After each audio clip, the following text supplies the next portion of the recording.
at Durant Road Middle School, in the heart of Raleigh, North Carolina. It's The Early Show, starring Sam Rappaport.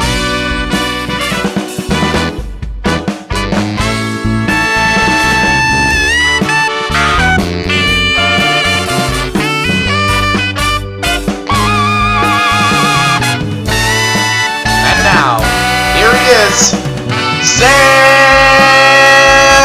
Rappaport!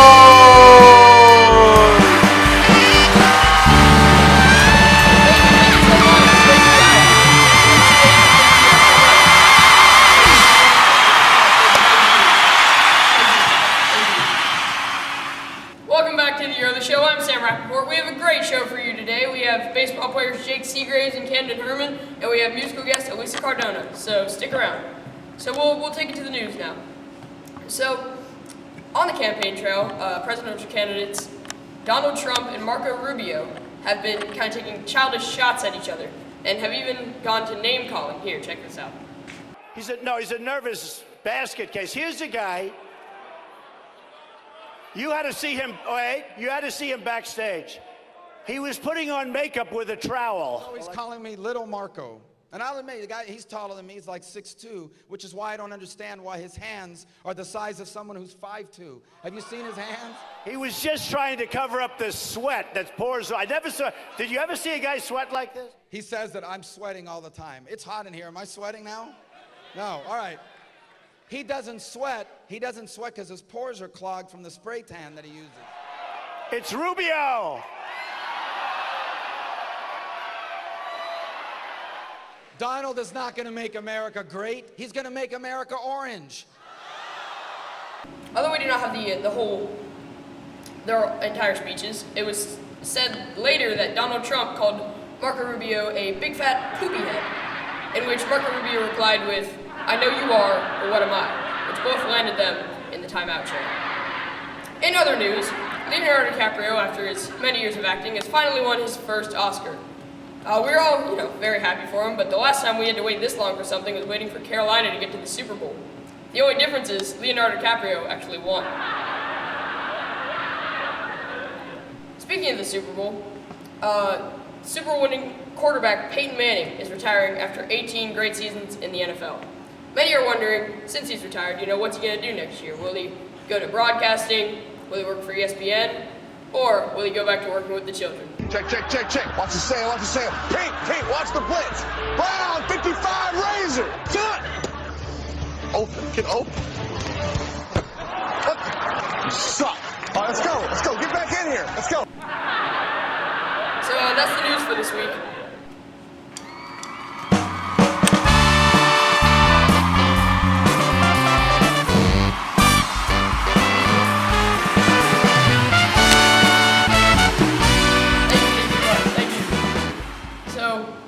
Great week ahead of us. We have St. Patrick's Day coming up.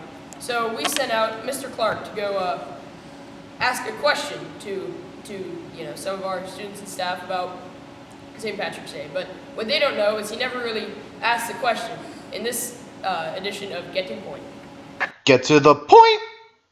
So as you know, St. Patrick's Day, or the Feast of St. Patrick, is a religious and cultural celebration that is celebrated on March 17th every year in countries like Ireland, Great Britain, Canada, England, the United States, the United Kingdom, Argentina, New Zealand, New England, Japan, Malaysia, Eurasia, Fantasia, Anastasia, Hyperplasia, and of course England.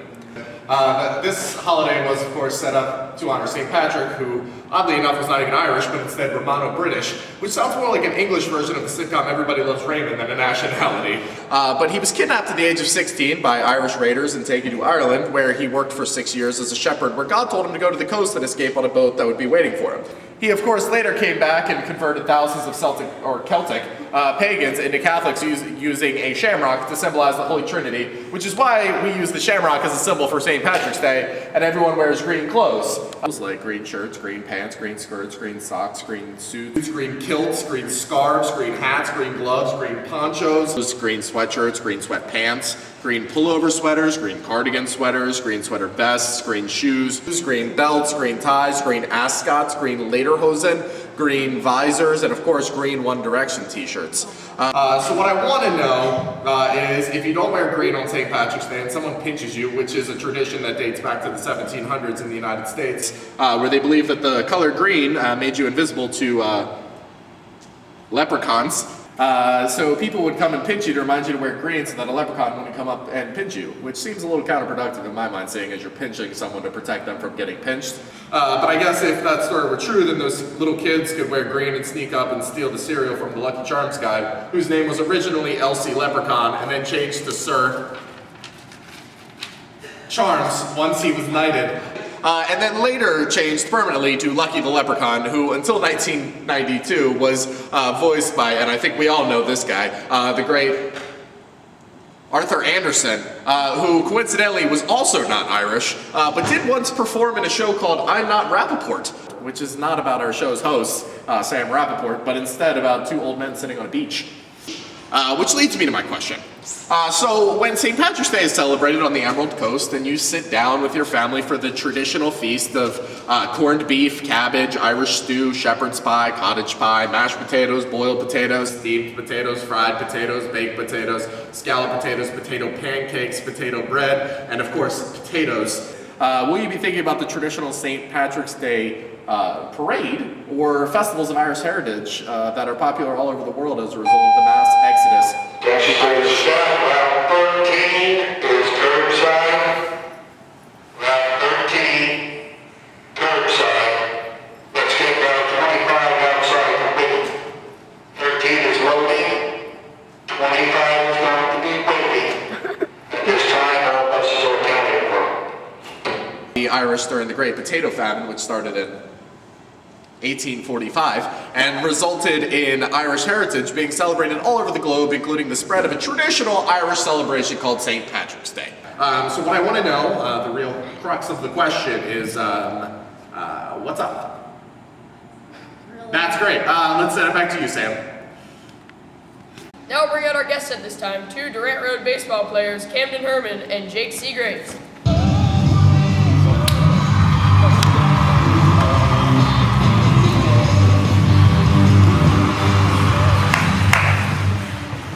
So for those of you who don't know, this is Camden, that's Jake. So you guys had your first game this week, and you guys have a lot of games coming up. So how are you feeling about the team? We made it all the way to the state championship last year. So State championship? Wake County championship. Wake County championship, okay. So I think we'll be able to make it there again if we just do good enough. But we're a smaller team, like Exhibit A. But I've already gotten short strokes from the JV team. Like, ouch. But we are a smaller team, but I think that'll just help us because people underestimate us. Mm-hmm. Like They hate us because they ain't us. they hate us because they hate us. So you guys said that you won, or you made it to the Wake County championship. So you guys must have had a pretty good record last year, right? Yeah, But you guys, We lost 2 games. 3. If we count the Wake County championship. so last year though, you guys were a JV team. This year you're a varsity team. So how do you think that change will affect, your team as a whole? Well, the JV team was 6th and 7th, and varsity 7th and 8th. So better 7th graders from last year went on the other team, so we didn't even get to see them at all. So this year will be a challenge to finally see better players on those teams. And It's definitely gonna be harder, but I think we're up for the challenge. Yeah. so playing varsity, you guys said that that we're a smaller team. So do you think that will have any effect on, your mindset going into each game? God, I hope not. I've been I reached 5 foot last year, so I've been playing baseball for 9 years, so I don't mind being short and playing baseball. Just you don't really need to be tall to play baseball. So you guys both, you play the field, you play mostly outfield, right? Or I play the field. I see play- all the girls from Yeah. Right field. Pulling the ladies, Represent. all the home runs you hit. So we want to test your throwing and catching ability with a water balloon toss. You guys ready? Oh God. So we'll be doing a water balloon toss. So it'll be Kyle and I versus Camden and Jake. The dream team. So how it's gonna work is we each have 5 water balloons. There'll be one thrower for that team. It'll be me, or for my team it'll be me, and one catcher who's gonna catch the water balloons. Whoever has the most water balloons intact by the end of the game wins. I should probably put my phone in my earbuds somewhere before we get water all over us. How far down there? Right here. All right. Oh, look at that. We just go. All right. You ready? Here we go. Sam's at a disadvantage because Sam's in a suit. Oh yeah. What are you even doing? It bounced first. Okay. Oh God! Oh God! Oh God! I gotta wear these for the rest of the day too, kid. Dang it. Alright, hold on. Here we go. Yeah, I believe in myself. Oh, wow. Damn, you were terrible. Damn! Yeah! Damn! Why would you? One! Alright, we won! Oh, yes. That got hit the ground, come on. Alright! Does that count? I think it counts. Damn! Is this our last You one? are awful! Yeah. I got the bucket for this one. Okay. No! Oh, yes! Yes! Throw the bucket. Alright, so At least we won in spirit. so the score was 2-0. 1-0. 1-0. Okay, okay. The better team won, obviously. So The dream team was dreaming too much. yeah, so thanks for being on the show, guys. Thank you for having me. Now we'll take it to our musical guest, Elisa Cardona, singing Warrior by Demi Lovato.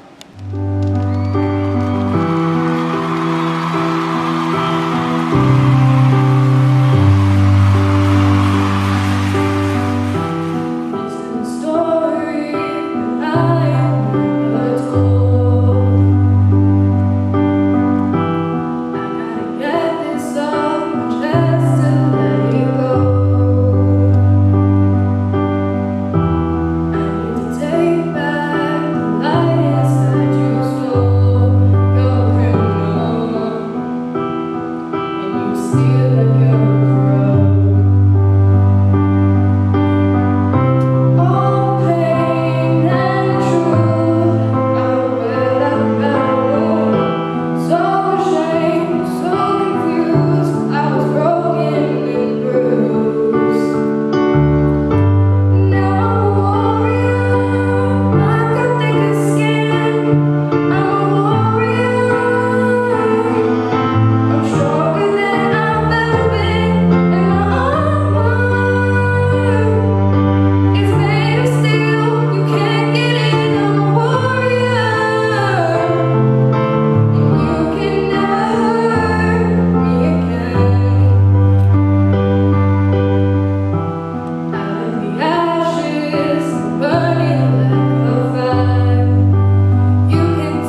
Seagraves and Elisa Cardona.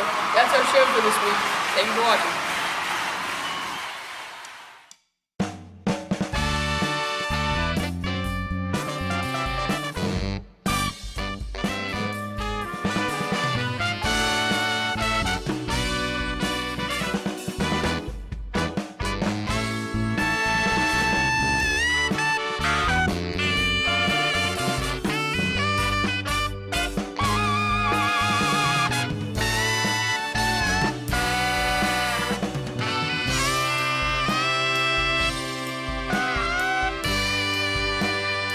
If you'd like to be a guest or a performer on our show, email us at duranttelevision@gmail.com or tweet us at Durant_TV.